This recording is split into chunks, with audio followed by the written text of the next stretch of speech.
পিতার আকস্মিক মৃত্যুর পর সংসারের হাল ধরতে গিয়ে লেখাপড়া ছেড়ে চাকরি নিয়েছে রাজু। ছোট ভাই মিঠু ও বোন মিনার মধ্যেই সে দেখতে পায় তার স্বপ্ন পূরণের সম্ভাবনা। কিন্তু তার শৈশব মোটেই এরকম ছিল না। বাবা মার অনেক আদরেই সে বড় হয়েছে। ছুটির দিনে বাবা মা ভাই বোনদের নিয়ে কত মজাই না করতো সে। তাকে নিয়ে তার বাবার স্বপ্নও ছিল অনেক।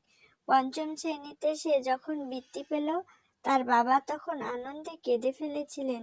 সবাইকে গর্ব করে তার বাবা বলেছিলেন তার ছেলে ডাক্তার হবে। গ্রামে ভালো কোনো ডাক্তার না থাকায় গ্রামের মানুষগুলোকে অনেক বিপদে পড়তে হয়। তাই তার বাবার ইচ্ছা সে ডাক্তার হয়ে গ্রামের নাম উজ্জ্বল করবে। এরপর থেকে সে আরো পড়াশোনা শুরু করে। প্রতিটি ক্লাসেই সে প্রথম হয়। সেও মনে প্রাণে বাবার স্বপ্নকে নিজের করে নিয়েছে। তাকে ডাক্তার হতেই হবে। সে তার বাবার মাথাকে সবার মাঝে উঁচু করতে চায়। সেই সঙ্গে গ্রামের মানুষের সুচিকিৎসাও সে দিতে চায়।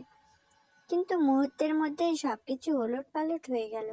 এসএসসিতে ভালো ফল করে সবে ভর্তি হয়েছে কলেজে।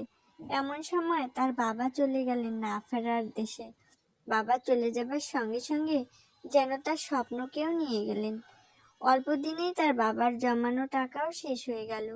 বাসা ভাড়ার টাকা ও তাদের 3 ভাই বোনের পড়াশোনার খরচ জোগানো তার মায়ের পক্ষে মোটেই সম্ভব ছিল না। সে অনেক চিন্তা ভাবনা করে সিদ্ধান্ত নিয়েছে। চাকরির পাশাপাশি সে বাজারে একটি ব্যবসা শুরু করেছে। তার ব্যবসাও দিন দিন বড় হচ্ছে। সে এখন তাই ভাই বোনদের উচ্চশিক্ষা নিয়ে বড় মানুষ হিসেবে গড়ে তুলতে চায়। সে মনে করে তার বাবার স্বপ্ন মিঠু ও মিনা পূরণ করবে। তার ভাই বোনদের মধ্যে সে নিজেকে দেখতে চায়।